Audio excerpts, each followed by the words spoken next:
하나님의 말씀에서 6장 공부를 하겠습니다. 4장하고 5장에서는 잠깐 말씀드리고 나서 6장으로 들어가겠습니다.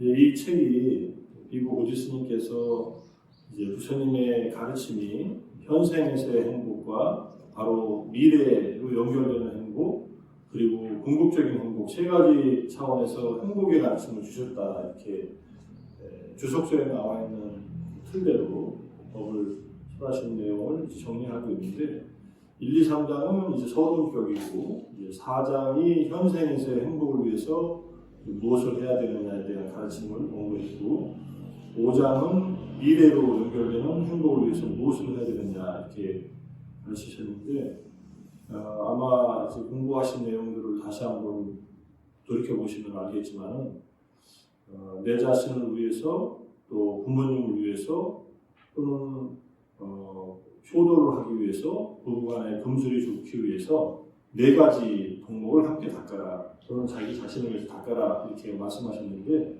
그 중에 하나가 믿음. 믿음이라고 하는 것은 불교에서는 부처님은 깨달으신 분이다라는 것을 믿는 것, 그리고 그 가르침이 나에게 도움이 된다는 것을 믿고 받아들이는 것. 믿음이 없으면 부처님 가르침에 귀를 기울일 생각을 못 내시겠죠. 그 믿음이 기본적으로 필요하고, 그렇다고 그 믿음을 강요하지는 않습니다. 우리가 3장에서 법에 접근하기 위해서 보셨듯이, 일단 듣고 스스로가 확인하고, 그 다음에 확인이 돼서 이해가 되면은 그 다음에 믿음이 생깁니다. 불교는 맹목적인 믿음을 강요하거나 강조하는 그러한 종교는 아니고, 충분히 우리의 경험 속에서 확인할 수 있는 그런 믿음을 가르칩니다. 믿음과 지혜는 조화를 이룬다, 이렇게 이해하시면 좋을 것 같고요. 그래서 믿음이 있어야 되고, 그 다음에 보시하는, 남에게 베풀어라, 그 다음에 계를 지켜라, 5계를 지키고, 그 다음에 지혜를 닦아라. 요 4가지 덕목이 굉장히 필수적인 가르침으로 되어 있고요.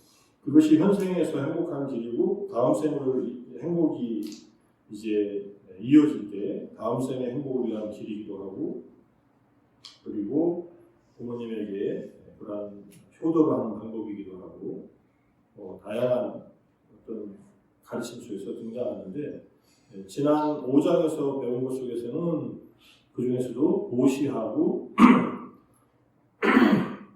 이제 믿음을 일으키는 가르침, 삼보의 귀한 가르침이 공덕을 일으키는 행위 중에 바탕이 되고, 그 다음에 보시하는 행위, 5계를 기본으로 해서 5계나 8계 같은 도덕적인 규범을 지켜서 내 주위 사람들에게 해를 끼치지 않고 그들을 공포와 두려움에서 벗어나게 하면서 내 자신이 공포와 두려움에서 벗어나는 길을 사는 것, 이것이 공덕이 되는 일이라는 것.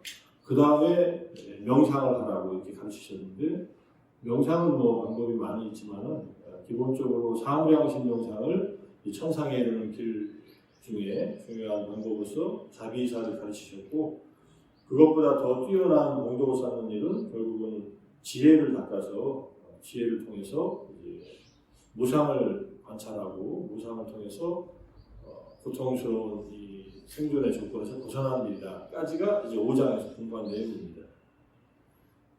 5장까지 열심히 공부하셨는데 4장. 그래서 핵심은, 저는 이제 이 초기불교의 핵심적인 부처님의 가르침, 공덕을 쌓는 행위에 대한 가르침에서 결국은 사회에서의 자기 의무를 다하기, 그 다음에 보편적으로 5계를 지키기, 살생, 도둑질, 잘못된 은행, 거짓말, 그 다음에 술을 마시는 일을 삼가하는 5계를 지키기, 그리고 그 위에서 내 마음을 닦는 삼내를 닦는 명상이나 지혜를 닦는 명상을 닦아서 마음속에 탐진치를 약화시키다가 결국은 끊어낼 것.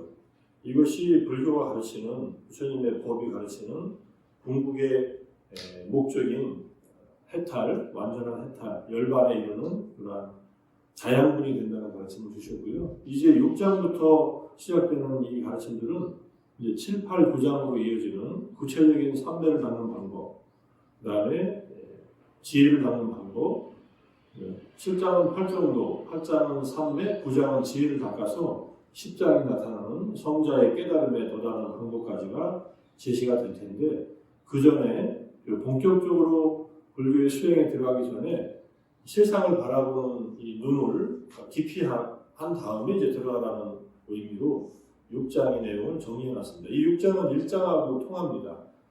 인간의 조건에 대한 얘기를 1장에서 다뤘는데, 인간의 조건은 좋은 조건도 있지만 늙음과 병듦과 죽음이라고 하는 인간의 실존적인 한계 상황에 사로잡혀서 늙어서 죽을 수밖에 없는 운명에 처해 있는 인간이 정말로 만약에 죽음이 밀려온다면 무엇을 할 수 있겠는가라는 화생화대행에 대한 부처님의 질문부터 시작한 6장의 내용들이 있지만은 1장의 내용이 있지만은 그 내용을 좀 더 심화시켜서 우리가 세상에서 경험하는 삶에 대한 깊이 있는 통찰을 통해서 정말로 마음을 담은 수행, 활동도를 닦아서 그 다음에 선매와 지혜를 닦아서 불법의 진정한 마신 해탈, 자유, 번뇌로부터의 완전한 자유를 통한 궁극의 행복을 경험하기 위한 그러한 길을 가기 위한 이 토대를 다지는 가르침들을 모아놨다 이렇게 보시면 될 것 같습니다. 그래서 우리 인생은 조건 지어진 어떤 삶을 살고 있고 윤회를 한다는 것은 위험한 것이다. 인간으로 태어난 것은 그래도 복된 삶입니다. 인간으로 태어났다는 것은 굉장히 기회를 얻은 것이고 복이 있어서 인간으로 태어났는데 전생에 우리가 무슨 업을 지어서 내 팔자가 이런가 하는 그 한탄도 하지만 실제로 인간으로 태어난 것은 엄청난 기회다.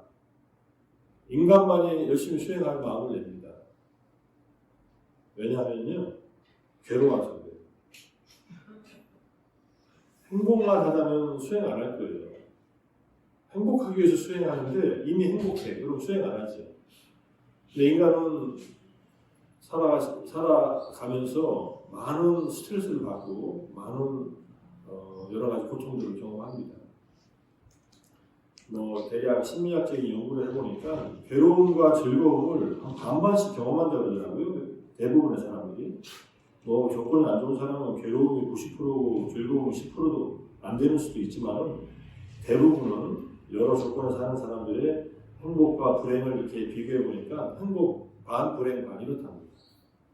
그런데 어떤 사람은 불행한 기억이 더 많이 남아있고 어떤 사람은 행복한 기억이 더 많이 남아있을 수는 있지만 기본적인 경험은 그런데 이 불행을 경험하는 것이 인간에게는 다행으로 생각되는 것이 그 불행 속에서 인간의 삶의 한계를 보고 그리고 그것을 벗어나기 위한 어떤 그런 준비를 하기 때문에 불행은 인간에게는 좋은 기회를 가져다주는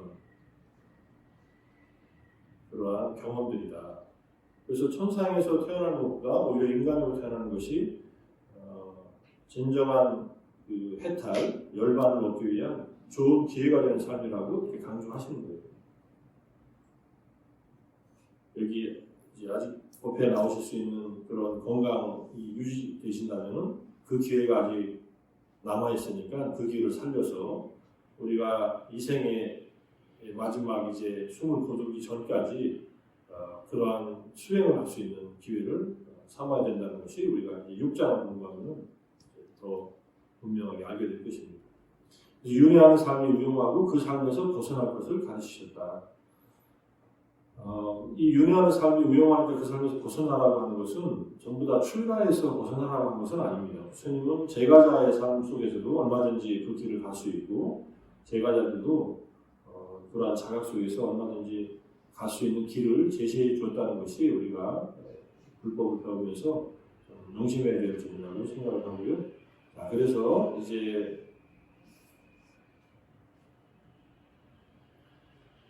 경전이 꽤 많습니다. 4가지 경이로운 일, 부처님의 탄생과 관련되고 이것과 관련돼서 경이로움에 대한 얘기가 있고 아마 이것은 또 하나의 부처님에 대한 믿음을 일으키기 위한 하나의 가르침이라고 생각할 수 있고요.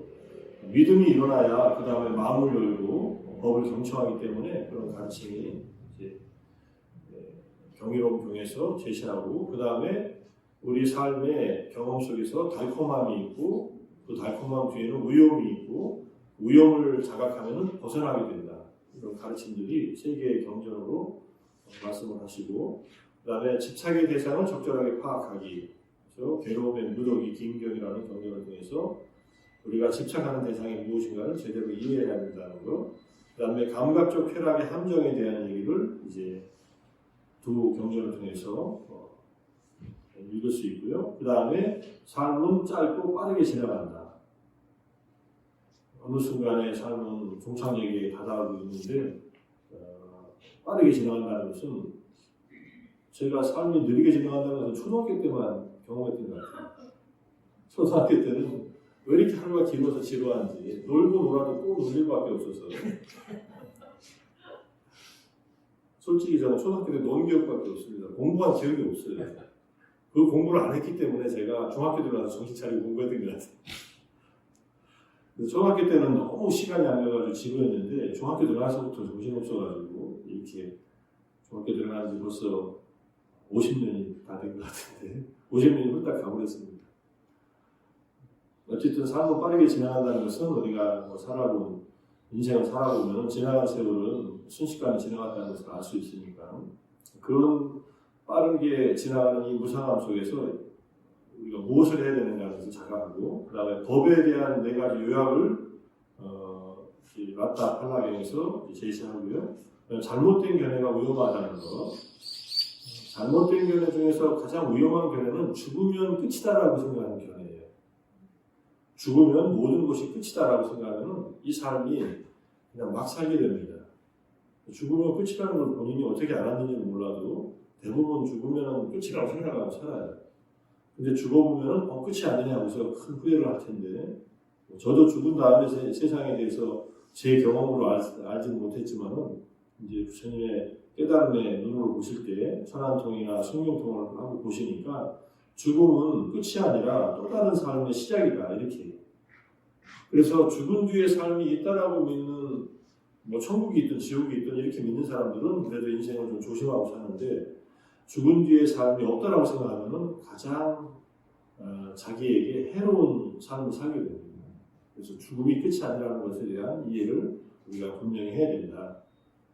두 가지 잘못된 견해라고 하는 것이 하나는 죽은 뒤에도 영혼이 남아있는 영혼이 있다는 견해와 하나는 죽은 뒤에 내 육체의 죽음과 함께 모든 것이 끝난다는 견해.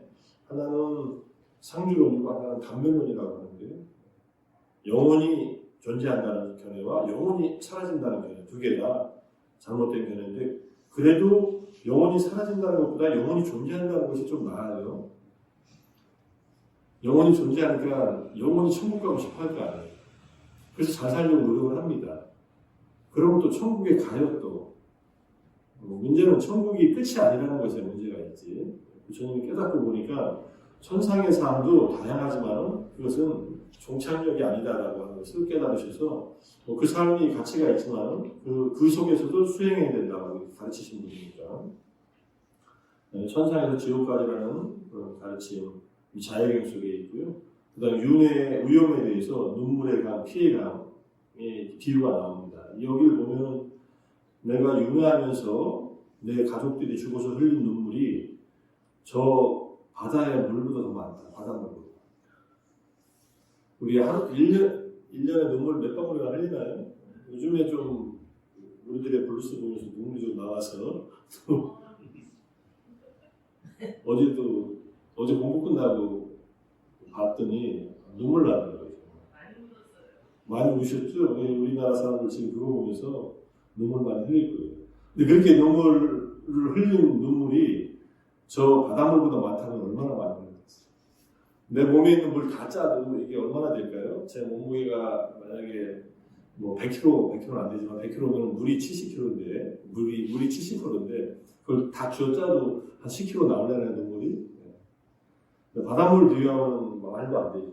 그리고 피해감에서는 내가 그 오랜 세월 윤회하면서 잘못해가지고 참수당해서 내 목이 잘라져서 흘린 피가 저 바닷물보다 많다고. 약간은 과장된 것 같지.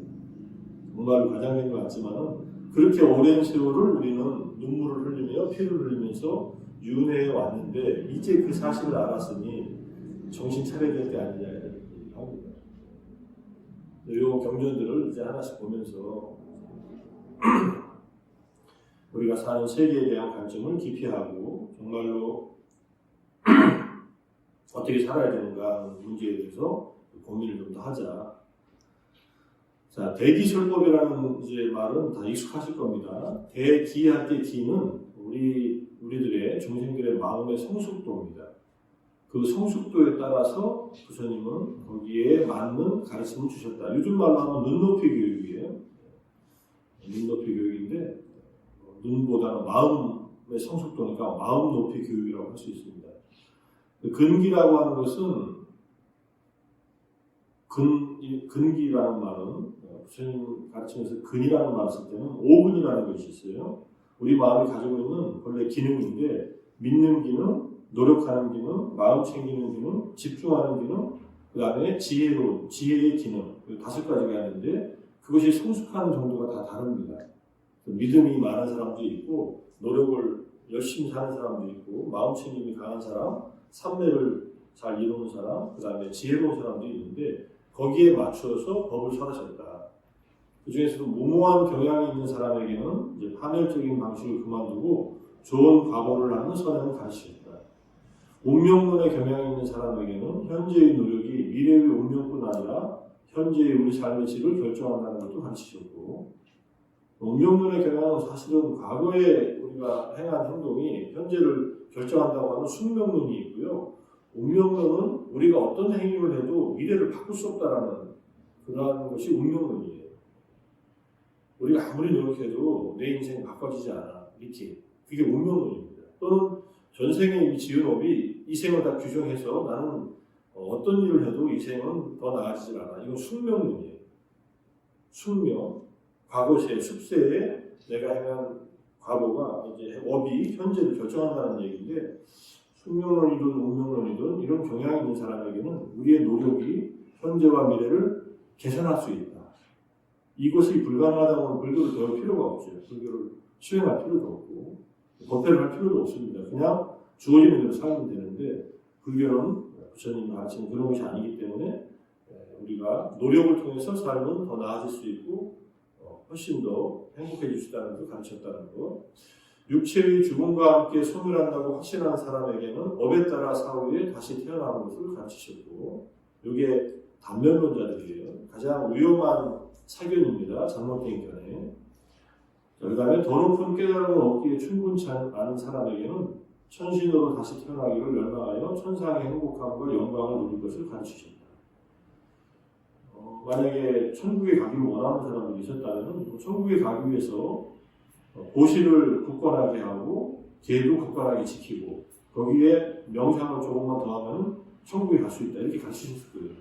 실제로 그렇게 가르치셨고 천상에 가고 싶은 분들은 열심히 고시하시고 그 다음에 5개는 기본적으로 지키고 조금 더 나아가서 10선업을 잘 지키시고 그 다음에 자비사의 사무량심을 닦으시면 그 마음 씀씀이가 이미 천신으로 되는 과정이 있는 거고 천신이 된다는 얘기입니다. 이렇게 무모하고 운명론에 있고 그 다음에 단멸론자이고 아직 이상에서 더 높은 깨달음을 얻기에 충분하게 성숙하지 않은 사람에게는 이 정도의 가르침을 주셨다는 것. 그런데 천신으로 태어나는 것은 법의 궁극적인 목적이 아니라는 것도 가르치십니다. 이게 다른 이제 종교들과 다른 거죠. 천국에 가서 영원히 영생을 얻는다는 그러한 믿음을 갖고 있는 종교들이 있지만은 그러다가 깨달아서 보니까 천국은 영원한 곳이 아니라는 것을 알게 되고 천국은 죽을 때까지는 행복하지만은 죽기 일주일 전까지 변화가 없대요. 천국에 태어나면. 천국의 시간으로 죽기 일주일 전까지. 그냥 천상에는 화생으로 태어나니까 부모가 없습니다. 근데 욕계 천상에는 욕계는 남녀가 있으니까 남녀의 천신의 그 무릎 위에서 태어난대요. 그러니까 마치 그 두 천신이 낳은 것처럼 생각하는데 그건 태어나는 게 아니라 화생으로 나타나는 거고 거기서 나타나자마자 바로 이 성인의 모습으로 그냥 바뀐답니다. 신기하죠? 그리고 나서는 일주일 전까지 똑같은 모습으로 살다가 깨끗하고 아름다운 모습으로 일주일 전부터 몸에서 입고 있던 옷이 해진다든지 몸에서 땀이 난다든지 여러 가지 변화가 일어납니다.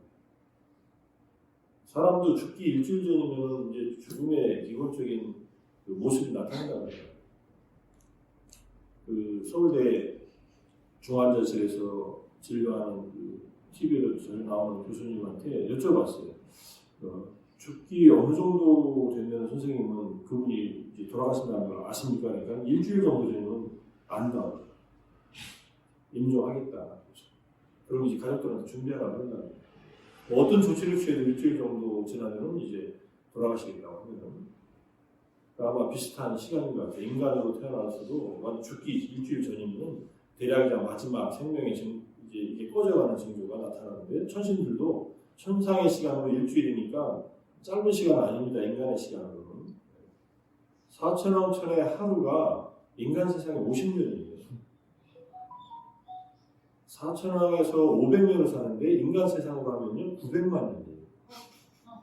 좀 오래 살죠. 우리가 4천왕에 가서 태어나면은 인간 세상으로 한평생 살다 하면은 거기 50년 하루밖에 안 지나는 거예요. 어쨌든 천상 세계는 인간 이하의 세계는 생명이 정해져 있지 않은데 인간 이상의 천상 세계는 딱 태어나면은 죽을 때까지 딱 시간이 고정되어 있어요. 그거는 바꿀 수가 없게 딱 고정되어 있어요. 4천왕천에서는 약 900만 년, 그 위에 도리천 33천에서는 3천만 년, 한 4배씩 증가해요. 도솔천에서는 한 5억 년 정도 살아요.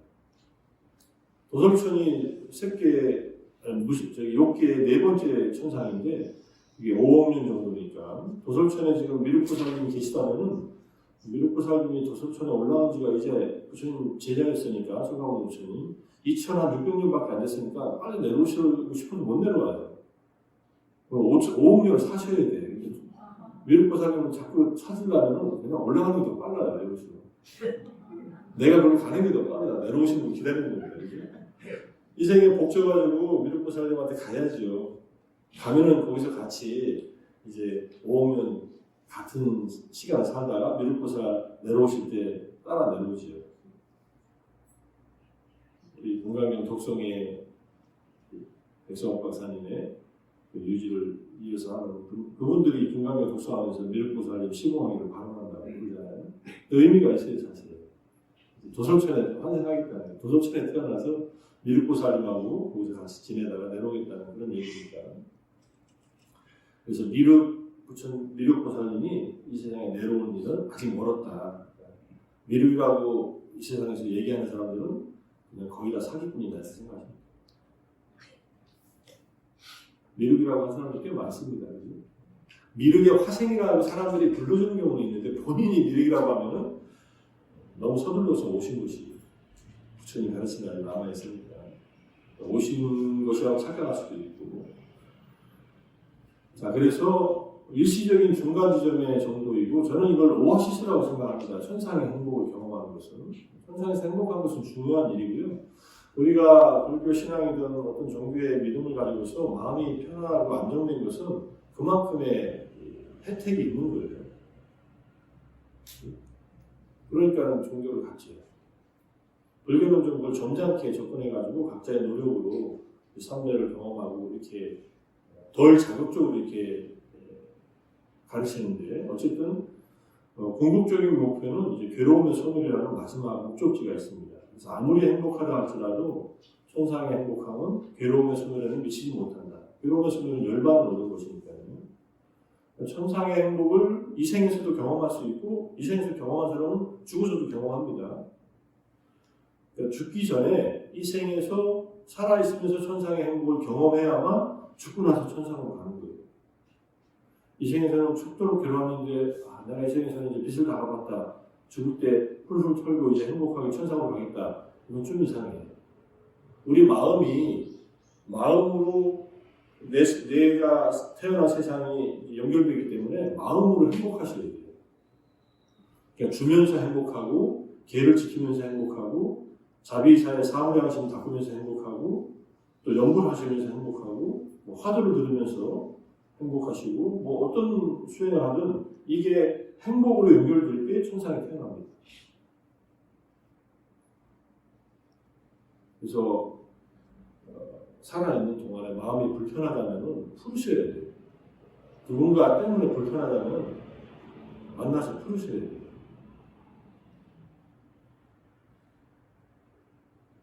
진짜 우리들의 블루스 보면서 제가 이제 그거 보면서 저도 이제 한동안 안 봤어요. 나중에 한번 몰아보니까 몰아서 봐야 재밌잖아요. 쭉 보니까 요즘에 한 편씩 한 편씩 보는데 노경희 작가가 대한민국의 정서가 이게 정이잖아요.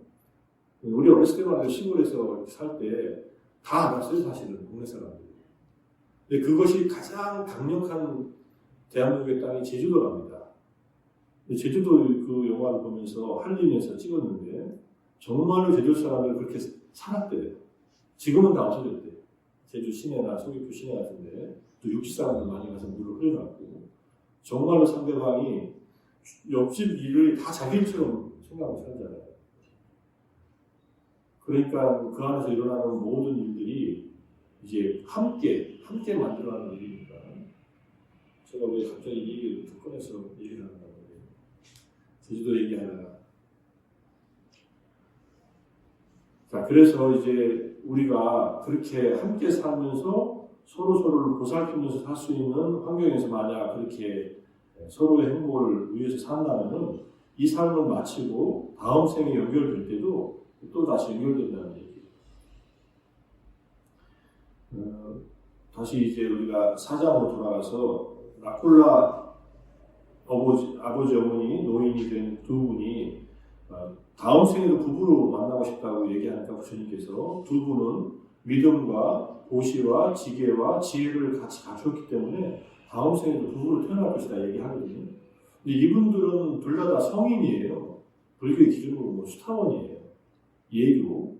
그런데 다음 생에 다시 부부로 만난다 이런 얘기를 부처님께서 해주셨고, 그러니까 우리가 이 생에서 같은 업을 함께 지으면은 얼마든지 이 생의 업이 끝나더라도 그 다음 생의 업이 다시 이어진다.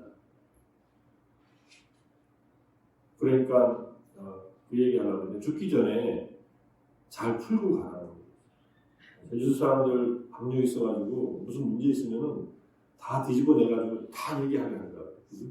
다 얘기를 들으면 이해가 돼요, 인생이라는 게. 이상한 소문이 되는 것들은 소문일 뿐이지 실제로 일어난 일을 다 알면은 이해가 안 되는 사람이 어디 있겠어요. 용서하고 받아주고 서로 아껴주고 그러니까 이렇게 속속들이 다 아는 것 같아요. 알아야만 속이 직성이 풀리고. 그 얘기 하려다가 그랬습니다. 우리가 마음속에 맺힌 것이 있으면은 그 사람하고 만나서 풀 수 있는 데까지 풀어라. 이 생이 끝나기 전에 가능합니다. 못 풀고 가면은 나중에 죽어서 뭘 해줘야 되니까 죽어서 뭘 해주기 전에 살아서 해줘. 근데 불교는 죽어서도 해줄 길이 있다고 얘기하니까 다행이에요, 그렇죠? 네. 이미 돌아가신 분들한테는 지금 또 해석해야만 하면 돼요. 내가 선행을 쌓고 오늘 이렇게 같이 공부한 이 선행이 있다면 나중에 마지막으로 법을 마치면서 오늘 내가 법을 배워서 생긴 공덕이 있다면 돌아가신 조상님들을 위해서 또는 누구누구를 위해서 마음속으로 해야 합니다. 이거 돈 안 들잖아요. 마음만 일으키면 돼요. 그러면 그 마음을 일으킨 것이 내 마음을 점점 이렇게 얽힌 실타래를 풀어준다는 얘기예요. 근데 그분이 만약 살아계시다면 직접 만나든지 연락을 해서 요즘에 코로나도 많이 가라앉았으니까 만나가지고 마음으로 풀면 됩니다. 그렇게 풀고 살자 이 얘기예요. 그래서 이 생에서 마지막 떠날 때 편하게 떠날 수 있는 준비를 미리미리 해놓고 풀고 가면은 이거 풀고 못 가고 이제 죽기 바로 직전에 막 이 사람 저 사람 부르다가 헤매다 가면은 마음이 불안한 채로 가면은요 불안한 세상에 태어나요. 그 한 사례가 파세나드 왕의 말리카 왕비예요. 말리카 왕비는 신심이 강했고 부처님한테 늘 가서 법문을 들었는데 이분 아직 깨달음을 얻지 못했기 때문에 죽을 때 왕에게 잘못한 일을 후회하고 불안해하다가 죽었어요. 그래서 그 불안과 후회하는 마음 때문에 죽자마자 바로 지옥에 떨어졌습니다. 지옥도 심한 지옥은 아닌 것 같은데요. 그래가지고 지옥에서 딱 일주일 살고서 인간 세상에서 그리고 다시 천상으로 올라갑니다. 지옥에 갔다가 지옥의 업이 딱 끝나니까 과거가 천상으로 바로 가요. 그렇게 가는 경우도 있는데 지옥에 안 가도 됐을 일인데 뭐 그렇게 가는 경우도 있으니까 만약에 말리카 왕비가 죽기 전에 왕에게 잘못한 일을 참회하고 왕이 용서해 주면 마음을 풀고서 지옥에 일주일 안 가고 그냥 바로 천상에 갈 수도 있었던 겁니다.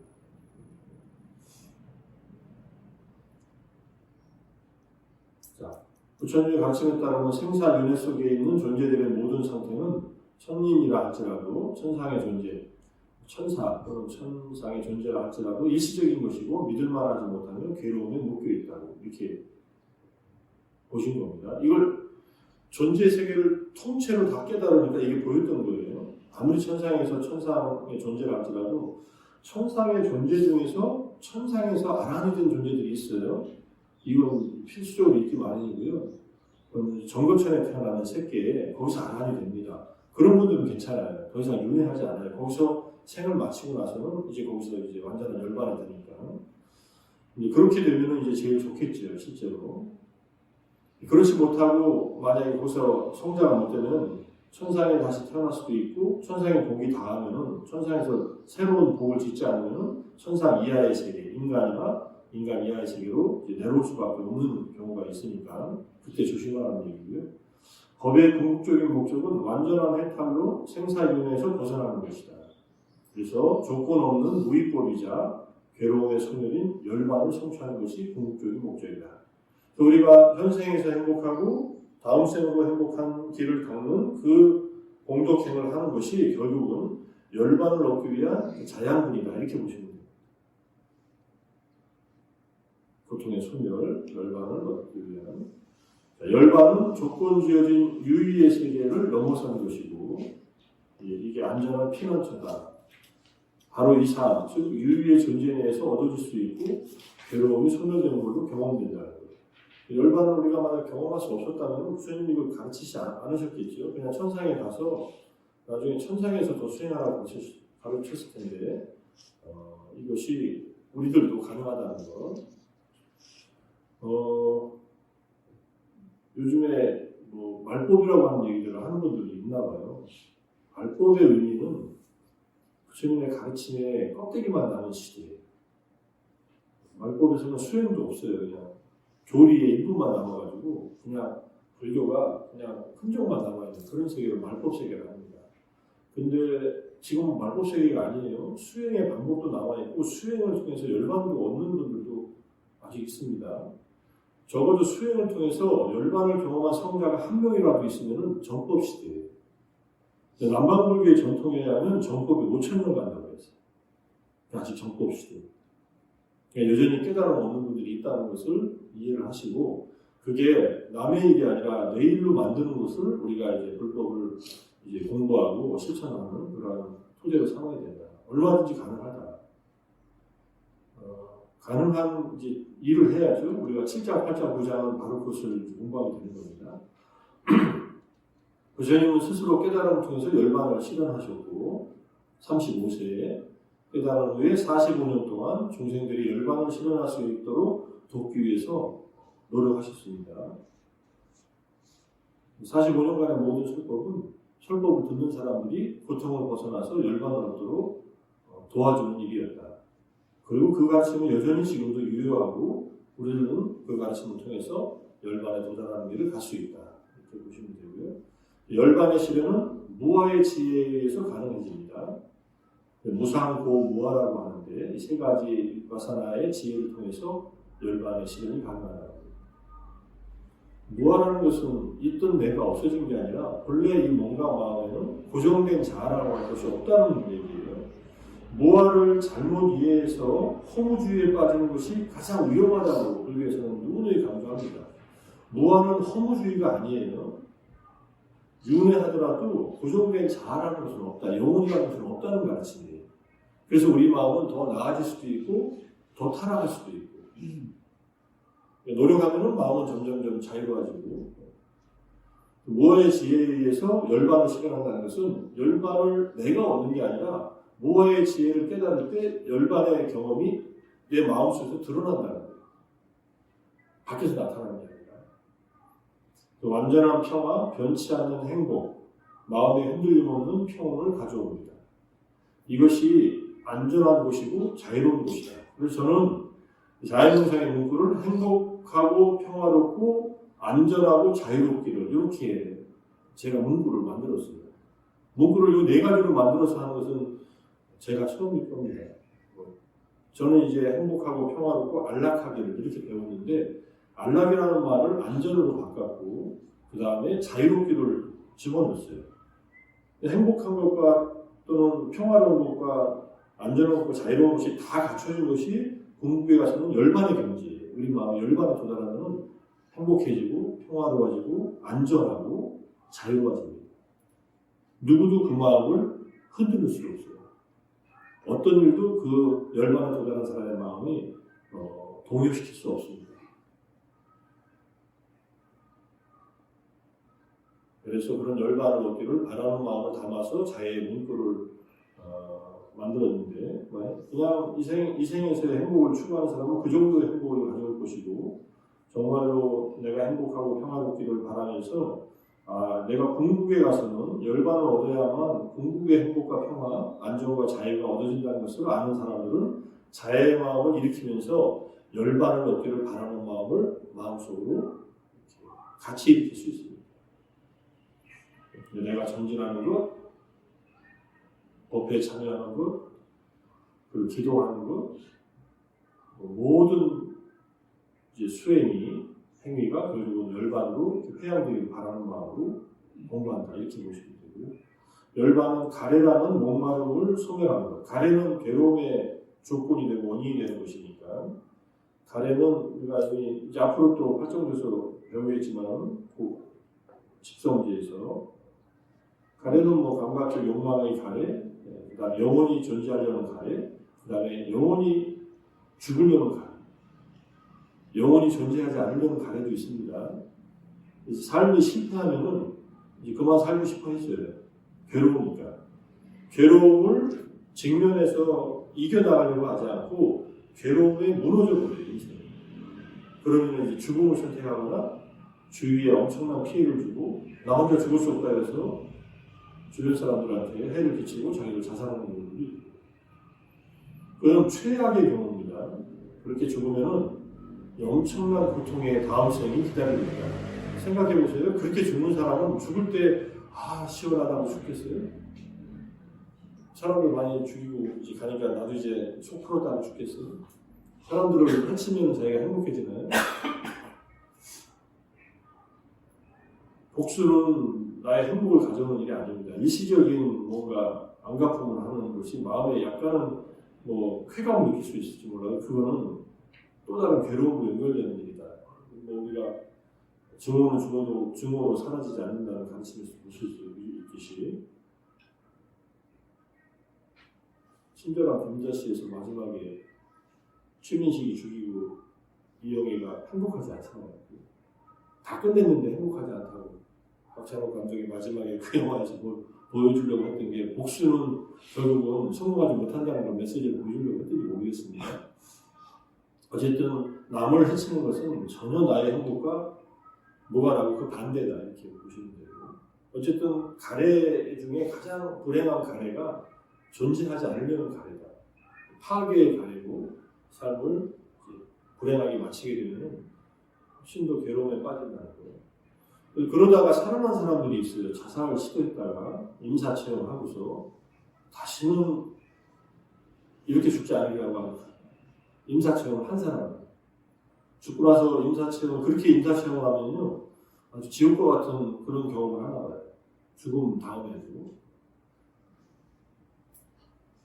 임사체험에 대한 여러 가지 얘기들도 있지만, 임사체험은 특이한 경험이긴 합니다. 우리가 다 이해 못하는 경험인데, 의사들은 뇌에서 일어나는 일시적인 현상이라고 하지만, 그러기에는 이해 안 되는 일들이 많이 있어서, 체외 이탈 체험 같은 것도 하고 그러니까, 저는 하나의 팩트로 봐도 된다고 생각을 하지만 죽음 뒤에 죽음의 세계를 경험하고 다시 살아 돌아온 사람이 그런 경험을 한 사람 중에 어느 정도 있다. 10명에 한 2-3명 정도 된다고 인자체험합니다. 자, 어쨌든 늙고 병들어 죽는 이 풍류, 홍수 속에서 안전한 섬이 바로 열반이다. 이제 불교는 부처님 가르침, 그 다음에 성스러운 상가의 스님들께 귀의를 하는데 그 귀의하는 이유는 내가 법을 실천해서 마지막에 열반을 내 마음으로 경험하고 진정한 피난처를 얻기 위해서 하는 겁니다. 그러니까 삼보는 징검다리예요. 불법성 삼보에 귀의하는 것은 이 열반으로 가기 위한 징검다리. 모든 것이 징검다리입니다. 부처님의 믿음을 갖는 것은 부처님을 위해서 가는 게 아니에요. 부처님은 나를 믿어서 나에게 뭐 충성하라 이런 얘기 한 적도 없고 나 위에 다른 믿음 갖지 말라고 한 적도 없어요. 근데 믿음을 일으킨 자가 부다의 가르침을 받아들일 수 있는 마음의 문을 여니까 그 자에게 가능성이 열리기 때문에 믿으면 믿는 사람에게 이제 좋은 기회가 열리는 거죠. 의심하고 부정하면요 길이 닫혀버려요. 그런 길이 차단돼요. 다시 열라면 시간이 좀 걸립니다. 그때 열리는 가장 좋은 경험 중에 하나가 고통이에요. 고통을 경험하면 근데 고통스러울 때만 절에 오고 뭐 교회 가고 성당 가고 하면은 그리고 조금 가라앉으면 또 안 가고 그러면은 계속 반복돼요.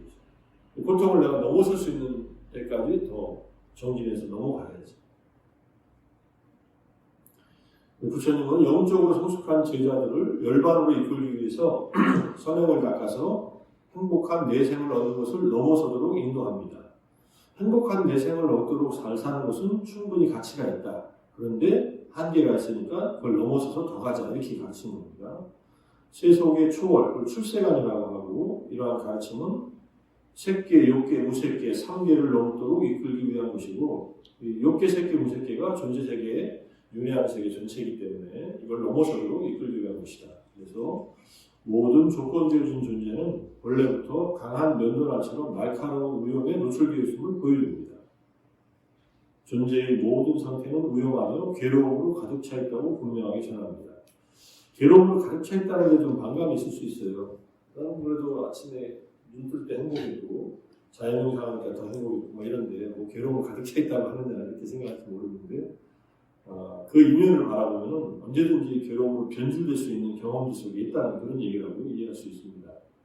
명백하게 영원한 안전함에 대한 바람은 마음의 완전한 정화와 해탈에 있다는 것을 이제 말씀하시고 마음의 완전한 정화가 번뇌로부터 완전히 벗어나는 것, 그 다음에 자유, 해탈을 얻는 것.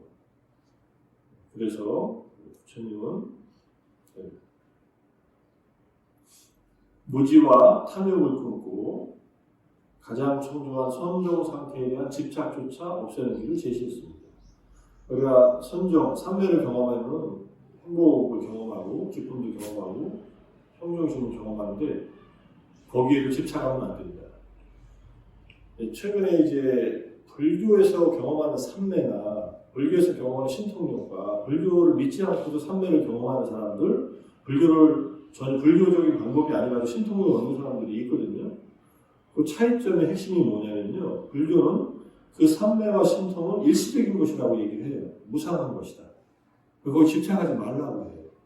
그런데 다른 종교나 다른 명상 시스템에서는 거기서 경험한 삼매의 경지, 그 다음에 행복의 경지가 궁극적인 것이라고 거기에 그런 평가를 해요.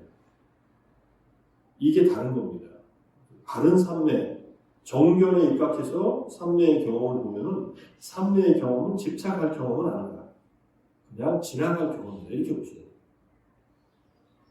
내가 삼매의 경험도 내려놓고 가는데 내가 행한 온갖 선행의 경험들도 집착하지 말라.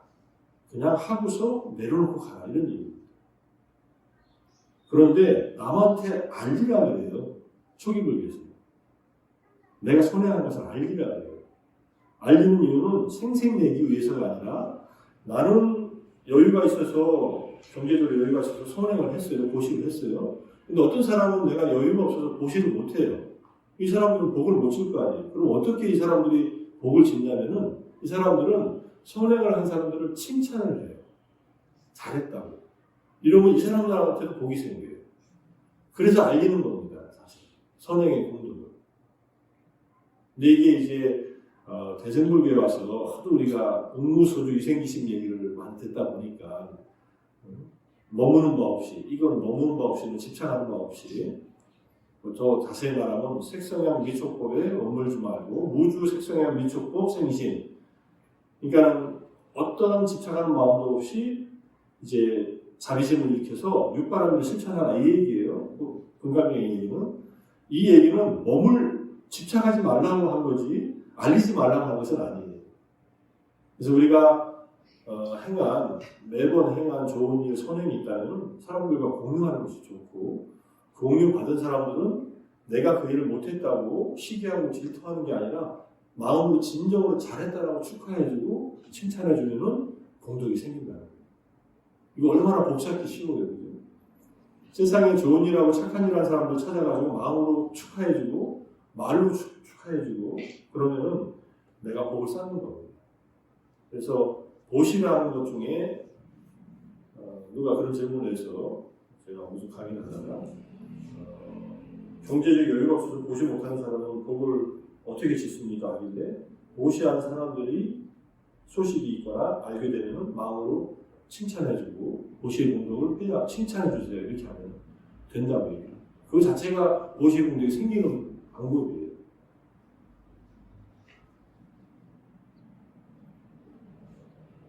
이걸 제가 어떻게 알았겠어요? 부처님이 얘기해 주시니까 그렇게 아는 거죠.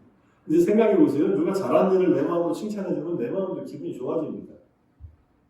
그 칭찬하는 것 자체가 나에게 복이에요, 사실. 이렇게 하라는 얘기니까. 그래도 세상에서 어려운 사람들을 많이 돌보는 종교는 저는 기독교라고 생각합니다. 서울역 가면은요, 거기 전부 다 기독교 단체에서 무료 급식해요. 불교는 탑골공원 뒤에 원각사 진짜 몇 군데밖에 없어요.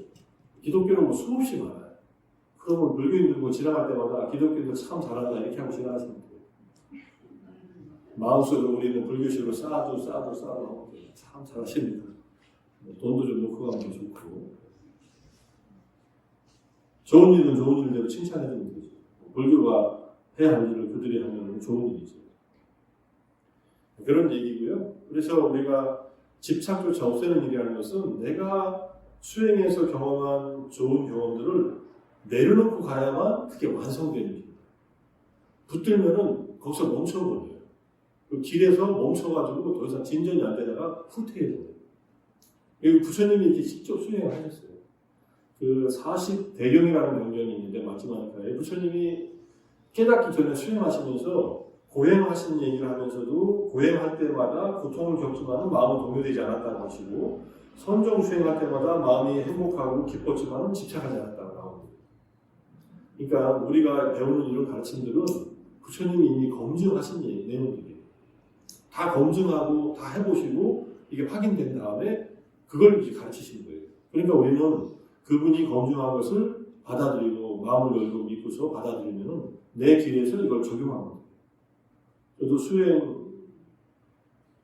시작할 때 경험했던 그 기쁨이나 행복과 평정심을 만약 그걸 가지려고 했다면 다 놓쳤을 거예요. 근데 그걸 그냥 내려놓고 계속 수행을 하니까 점점 깊어지더라고요. 경험. 그래서 어떤 수행의 경험도 붙잡을 필요 없어요. 붙잡으면 사라지고 내려놓으면 더 깊게 가요. 수행의 길은 특이해요. 처음 경험할 때 붙잡기 쉬운데 그때 조심하십니다. 그때 붙잡을 것이 있다면 가까운 법을 배운 지도자한테 스님들이나 이런 분들한테 묻는 게 좋습니다. 이런 경험이 있었는데 이건 어떻습니까? 그래서 제대로 가르쳐 주시는 분들은 좋은 경험이다 하지만 더 정진하라 이렇게 가르치죠. 이 경복우 스님도 그러셨고 그 다음에 백양사의 노스님도 그러셨고 계속 투과해서 수행을 하고 가나서는 제가 이해하는 바로는 가나서는 어떤 것도 붙잡지 않는 거예요. 가나선의 매력이 어떤 것도 치고 나가는 거예요. 어디까지인지 모르지만 끝까지 가는 겁니다. 그냥 아주 자유로운 수행자이기도 합니다. 저는 뭐 화두선을 정말 제대로 닦아본 적이 없지만 화두선의 길을 보면은 초기불교 부처님의 정신에 가장 맞닿아 있는 수행 방법이 될 수 있다고 저는 이해합니다. 정말 성성하게 화두를 들고 망념을 다 내려놓고 그 어떤 곳에도 집착하지 않고 그 길을 딱 자기가 서가지고 갈 수 있는 힘이 있다면, 삼배와 지혜가 성성 적적한 상태의 화두가 살아있다면 그 안에 어떤 번뇌가 달라붙겠어요. 정말로 붉게 타오르는 화로 속에 그냥 어떤 것도 그냥 떨어지더라도 눈처럼 녹아내리는 그런 번뇌가 사라지는 경우도 하겠죠. 그 궁극에 가면은 결국은 화두가 타파되기로 하니까 그렇게 살아있는 그런 수행을 한다면 얼마든지 그 수행을 통해서도 자유로운 길을 간다. 그렇게 이해를 합니다. 자, 부처님은 단계적으로 이제 가르침을 주셨는데 초심 수행자들에게는 단계적인 공부를 할 때 우리가 앞에서 배웠던 보시를 먼저 행하라. 보시를 하는 이유는 다시 설명드리면 우리가 욕심의 세계에 살고 있어요. 우리가 사는 세계는 욕계니까 욕심이 우리를 구속하고 붙들고 있는데 여기서 조금은 더 벗어날 수 있는 길은 베푸는 거예요. 나누는 거죠. 그다음 계를 지키는 것은 남에게 해치지 않는 거예요. 남을 해치지 않는 거예요. 일단은. 그래서 남을 보호하고 나를 보호하는 거예요. 이 두 가지를 하면서 시작한다. 보시를 하고 폭력적이지 않고 정직하고 자기 절제와 같은 덕목의 아름다움을 칭찬하면서 이러한 공덕을 닦으면 천상에서 다시 태어나는 기쁨으로 이끈다는 것을 설명하고, 그 다음에 이것의 기쁨을 경험한 사람에게 다시 한번 감각적인 쾌락이 위험하고 잘못하면 타락을 하고 그것이 부정하고 깨끗하지 못하고 그 다음에 금욕, 감각적인 욕망을 절제하는 것의 행복에 대해서 설명합니다. 그래서 법을 듣는 사람이 점차로 마음이 성숙하게 되면 그 다음에 사성제라는 부처님 고유의 가르침을 설명합니다. 사성제는 기초교리가 아니에요. 사성제는 초기불교에서는 결론의 교리예요. 사성제를 들을 준비가 된 사람들은 이 사성제의 법문을 듣고 나서 치타원이 됩니다. 이 법문을 듣고 나서. 초전법륜의 경에서도 그랬고 부처님이 어떤 제자를 향해서 사성제를 설하기 시작하면 이 제자는 이미 마음이 성숙해서 할 정도의 수행이 어느 정도 되고 나서 바로 열반을 경험할 전 단계까지 와 있기 때문에 사성제를 설했다는 거예요. 성제잖아요. 성스러운 성인들의 진리잖아요.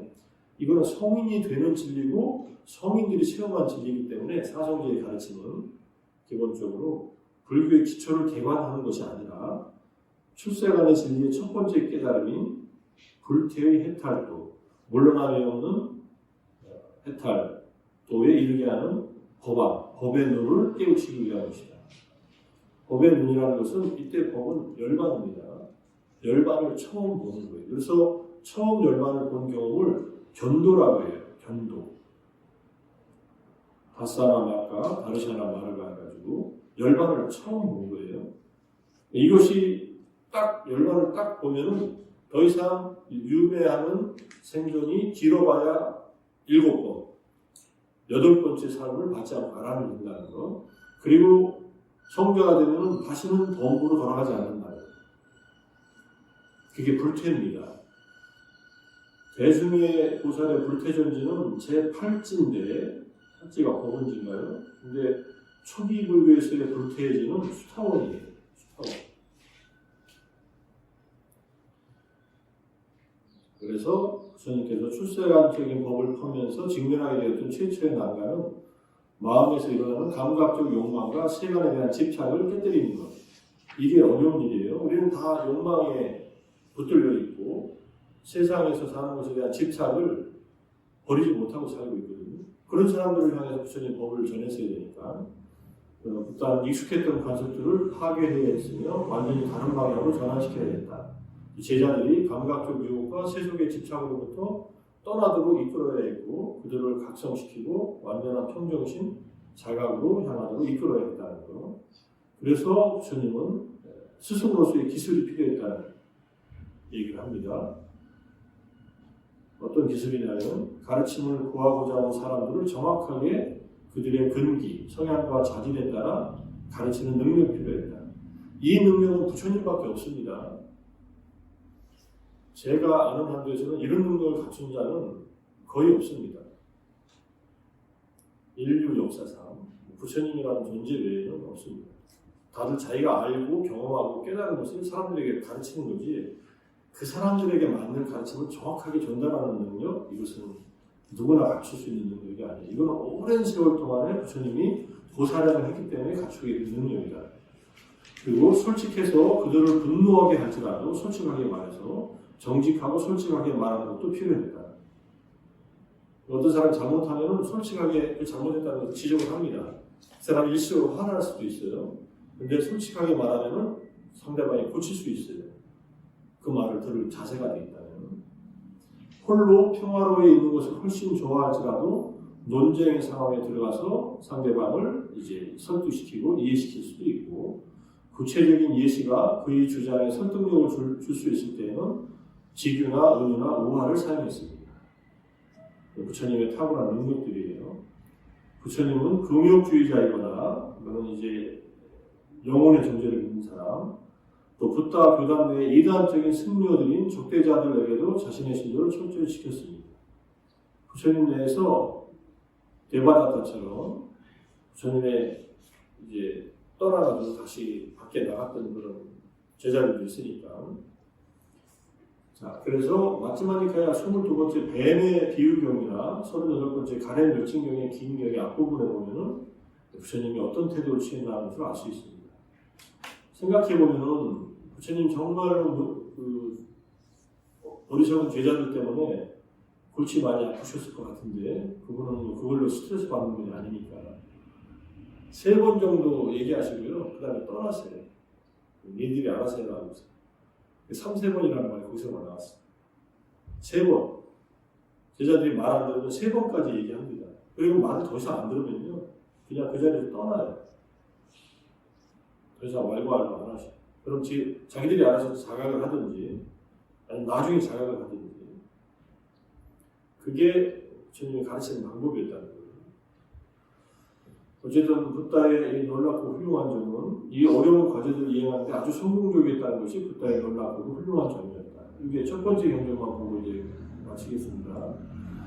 열애 아라한 정등각자, 이게 부처님을 부르는 이제 별명들이잖아요. 열애 아라한, 공양받을 만한 자격 있는 분, 정등각자, 홀로 완전히 깨달은 분이 세상에 출현할 때 4가지 경이로운 일이 일어난다. 첫 번째, 감각적 쾌락을 즐기던 사람들에게 감각적 쾌락이 없는 법, 사성제를 설하면 그들이 귀를 기울이고 마음을 확립시켰다. 자만에 빠져있는 사람들에게 자만을 길들이는 법을 설하면 귀를 기울이고 마음을 확립시켰다. 고요하지 않음을 즐기는 사람들에게 고요함으로 인도한 길들이는 법을 설하면 귀 기울이고 마음을 확립시켰다.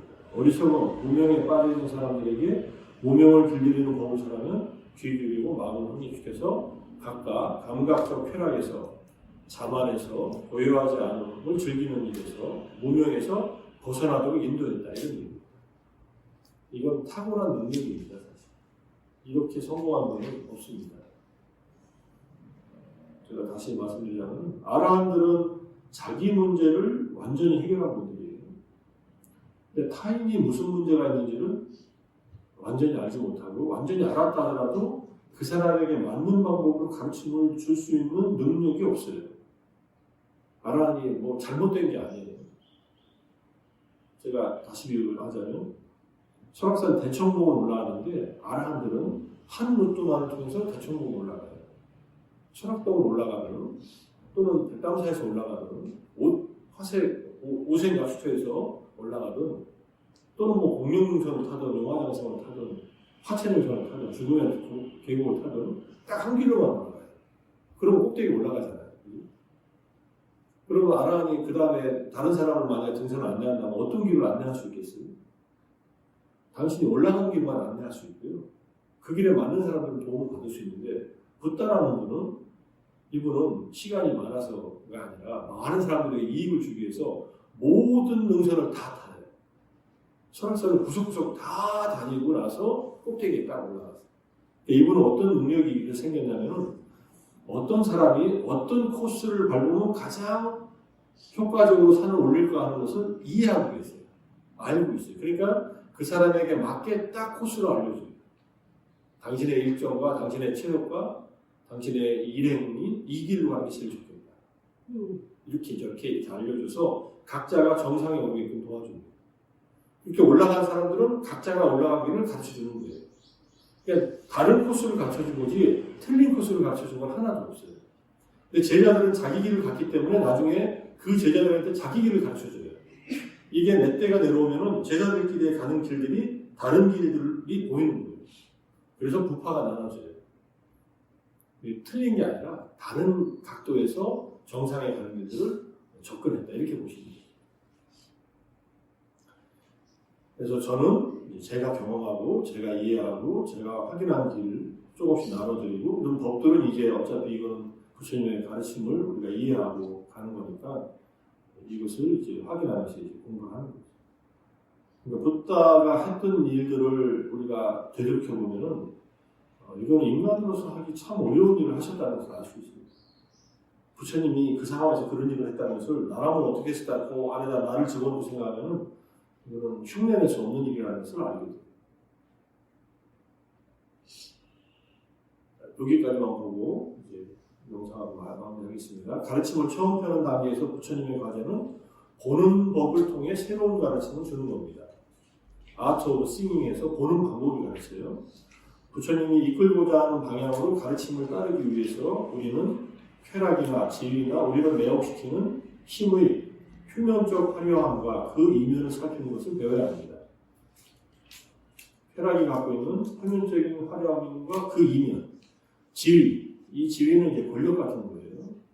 권력을 얻은 것에 표면적인 화려함이 있지만 그 이면에 또 있잖아요.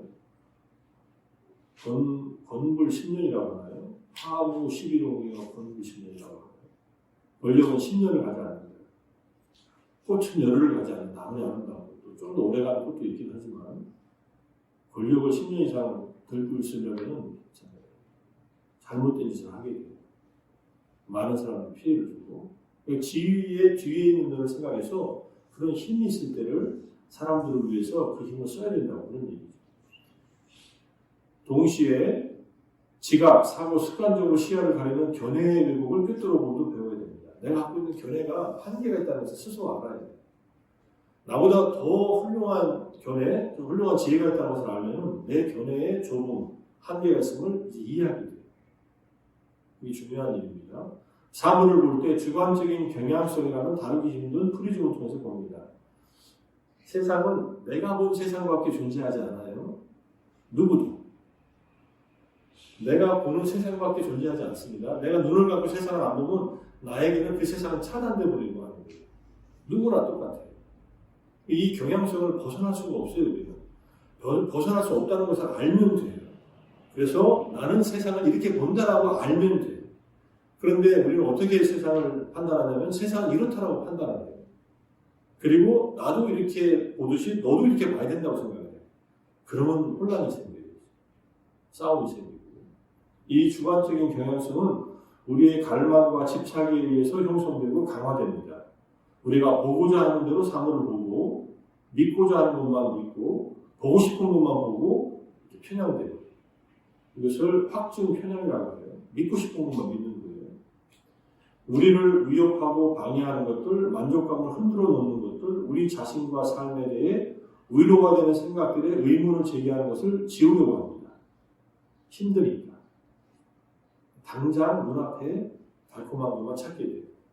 근데 이런 것들을 지우지 말고 마주쳐서 보면은 훨씬 더 안전한 길을 갈 수 있는 길이 보이는데 그렇지 못하다는 거예요.